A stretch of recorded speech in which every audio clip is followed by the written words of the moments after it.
shot down. I was born in New York, 1946, Christian parents.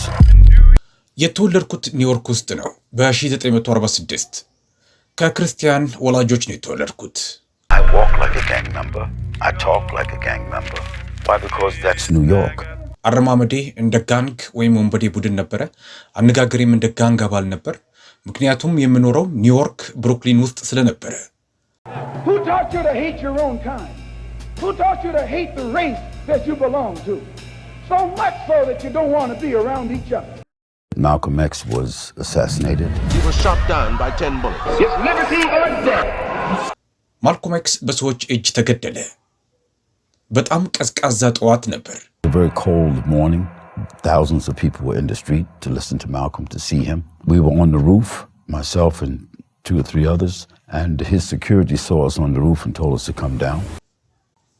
ማልኮም ኤክስን ለመስማትና ለማየት እኛም ጣራ ላይ ነበርን። እኔ ራሴና ሌሎች 2-3 ሰዎች The prostitution in Harlem is the white man who controls the large sale of whiskey and wine. This the white man who gives you the deck of cards and the dice that you use to gamble with. It's the white man. And after he sell them to you, he takes you with him and puts you in jail for using them. The white man believes you when you go to him with that old sweet talk, because you've been sweet talking him ever since he brought you here. Stop sweet talking.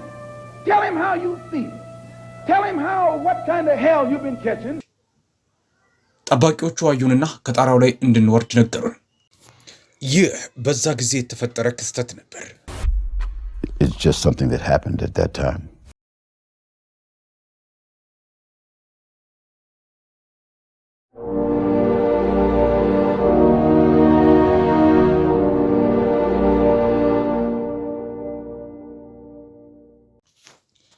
አሰላሙ አለይኩም ሼክ ኻሊድ ያሲን፣ አንተን በማግኘታችን በጣም ደስተኞች ነን። ኻሊድ ያሲን ማን ነው ከሚለው መጀመር እፈልጋለሁ። ስለ ህይወትህ ባጭሩ ልትነግረን ትችላለህ? I was born in New York, 1946, Christian parents, and I grew up in sort of as an orphan, although I had parents. I accepted Islam in 1965 from a very dignified personality by the name of Sheikh Ahmed Faisal. 1965 was the same year that Malcolm X was assassinated. የተወለድኩት ኒውዮርክ ውስጥ በ1946 ነው። የተወለድኩትም ከክርስቲያን ወላጆች ነው። አስተዳደጌ ምንም እንኳ ወላጆች ቢኖሩኝም እንዴትም ነው ያደግኩት። ኢስላምን የተቀበልኩት በ1965 ሼህ ዳውድ አህመድ ፈይሰል ከሚባሉ እጅግ ከተከበሩ ሰው እጅ ነው። 1965 ማልኮም ኤክስም የተገደለበት ዓመት ነው። እርሱ የካቲት ወር ላይ ተገደለ። እኔ ደግሞ በጥቅምት ወር ሙስሊም ሆንኩ። So he was assassinated in February and I became Muslim in October. How was your life in regards to faith? What were you believing in? እምነትን በተመለከተ ህይወትህ ምን ይመስል ነበር? በምንድን ነበር የምታምነው?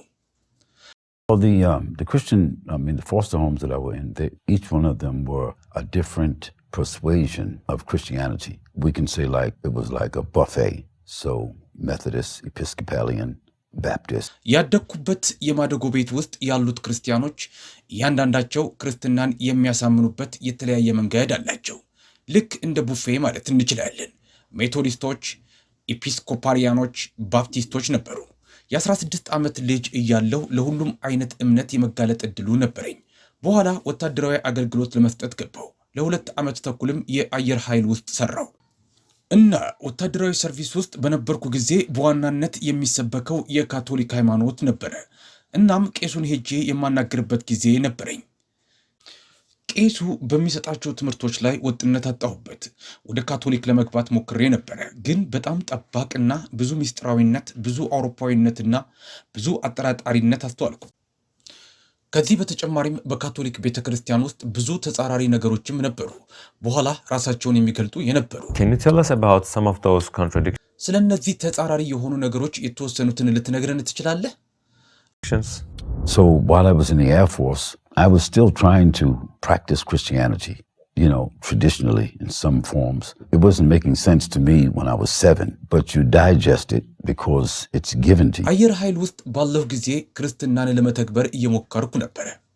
ያው በአንዳንድ ሁኔታዎች የ7 ዓመት ልጅ እያለው ስሜት አይሰጠኝም ነበር። ነገር ግን የተሰጠህ ነገር ስለሆነ ዝም ብለህ ትውጠዋለህ። ነገር ግን ስሜት የማይሰጡ ነገሮች ነበሩት። ለምሳሌ የኢየሱስ አምላክነትና የራሱ ልጅ የመሆኑ ነገር፣ ይህ ምንም ስሜት አይሰጠኝም። እንደዚሁም የመንፈስ ቅዱስን ስብዕና በተወሰነ የተላበሰ ነው የሚለውም ነገር፣ ስላሴ ስለሚባለው ነገር፣ ይህ ሶስትም አንድም ነው የሚለው ጽንሰ ሐሳብ በአንዳንድ ሰው ውስጥ ሶስት የተለያዩ ሰዎች ግን አንድ አምላክ የሚለው ጽንሰ ሐሳብ ስሜት አልሰጠኝም። So how did your journey to Islam start? ወደ ኢስላም ያደረከው ጉዞ እንዴት ተጀመረ? At 17 years old, I remember riding on a train. I saw this letter. It was the New York Times, and New York Times did a complete full-page advertisement, or they printed the letter of Malcom from Mecca.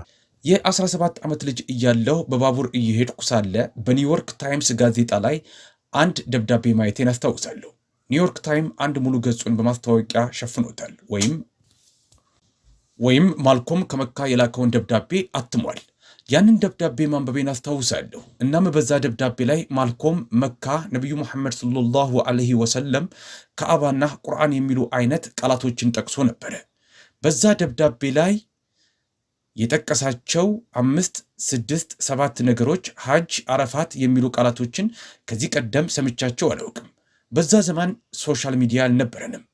እንደ ወጣት እድለኛ ከሆንክ እኔ ከእነዛ እድለኛ ወጣቶች መሃል አንዱ ነበርኩ። በዛ ጊዜ ኢንሳይክሎፒዲያ ብሪታኒካ የሚባል መጽሐፍ ነበረን። ወደ ኢንሳይክሎፒዲያ በመሄድ እነዚህን ቃላቶች ፈለግኳቸው።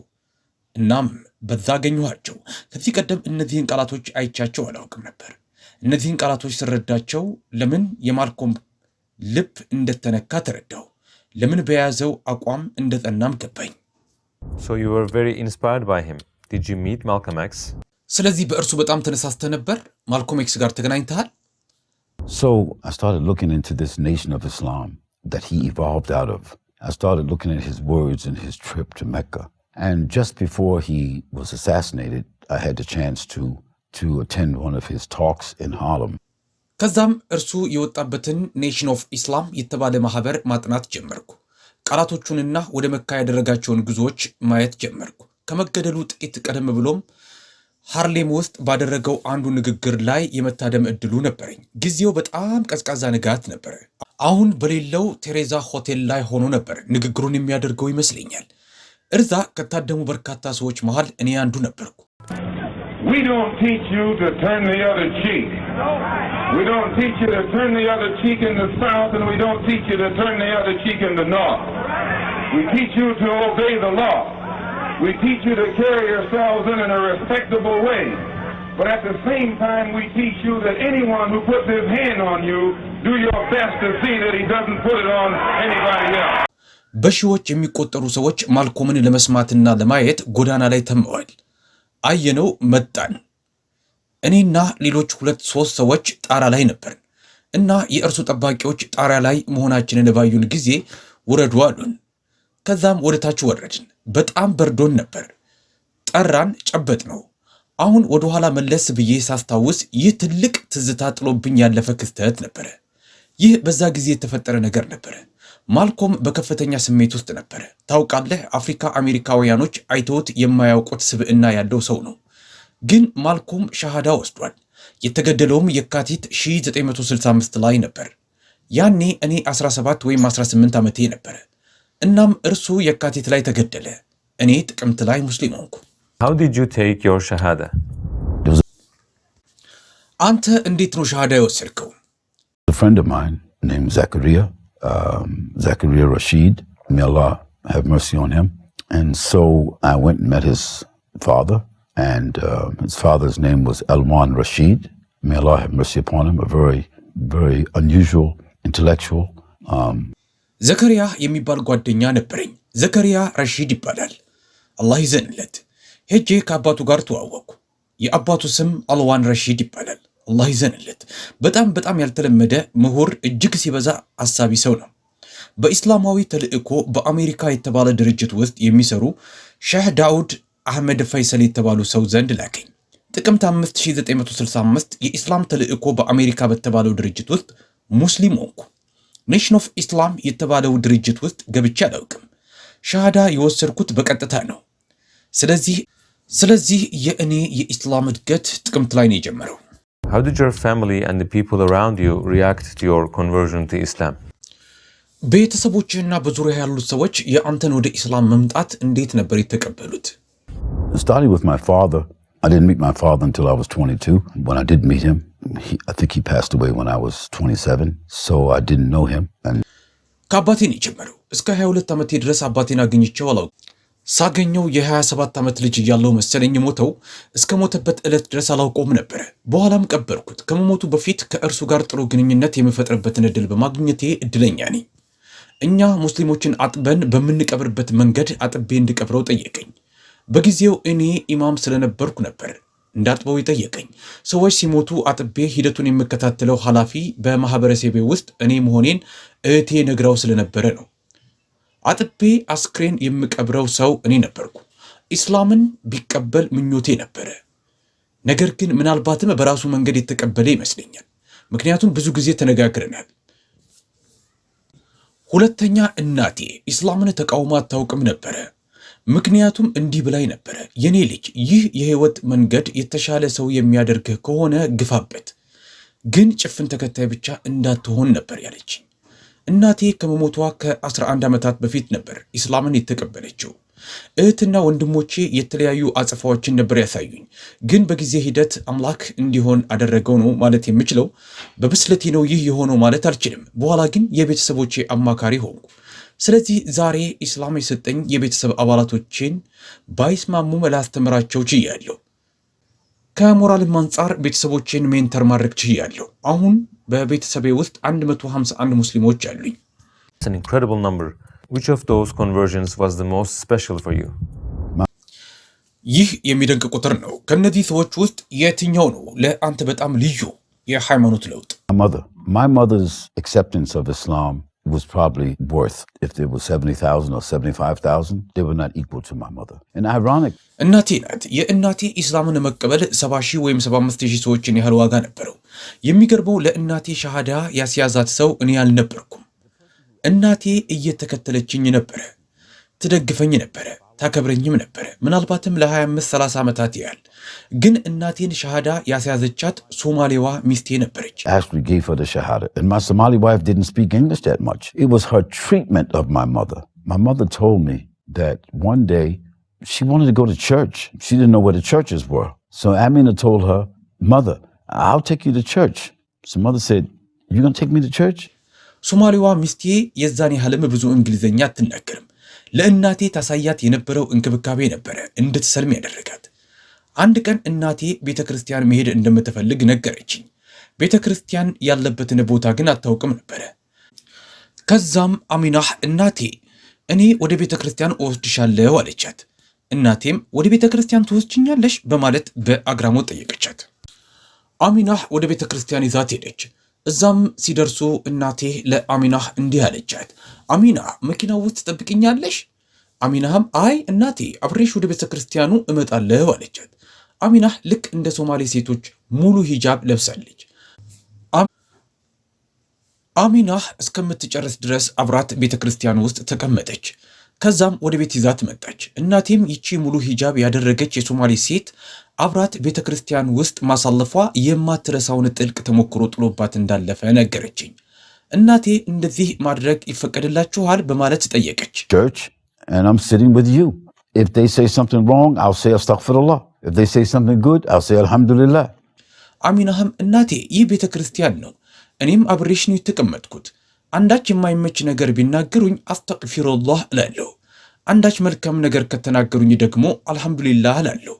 ልክ እንደ እናቷ ከምትንከባከባት እናቴ ጋር እንድትሄድ ያደረጋት ይህ ቀላል ምክንያት ነበረ። እነዚህ የተደራረቡ ተሞክሮዎች ነበሩ እናቴን ሻሃዳ ለመውሰድ እንዲመቻት ያደረጋት። ከአውሮፓ ስመለስ አሚናህ እናቴን በር ላይ አስቀምጣት ነበረ፣ ሻሃዳ አሲዛት ነበር። It's true that you were a gang member. የጋንግ አባል ነበር የሚባለው እውነት ነው?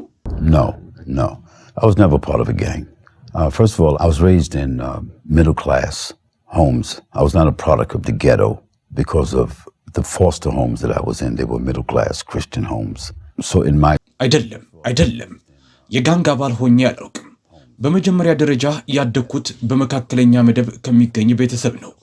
ከጌቶ ወይም ከጎስቋሎች መኖሪያ የተገኘው አልነበርኩም። ከነበርኩበት የማደጎ ቤት የተነሳ መካከለኛ መደብ የሆኑ የክርስቲያን ቤተሰቦች ናቸው። ስለዚህ በወጣትነቴ የማፊያ አባል አልነበርኩም። ከዚህም በተጨማሪ በ18 ዓመቴ ነበር የሰለምኩት። ስለዚህ የጋንግ አባል ልሆን የምችልበት ምንም ምክንያት አልነበረኝም። Walk like a gang member. I talk like a gang member.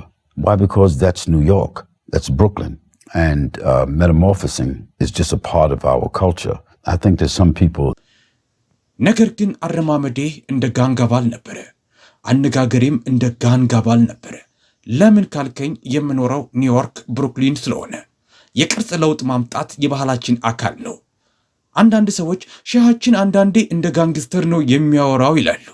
እነርሱ ናቸው እንደዛ የሚሉት እንጂ እኔ እንደዛ ብዬ አላውቅም። ምክንያቱም ሆኜም ስለማላውቅ።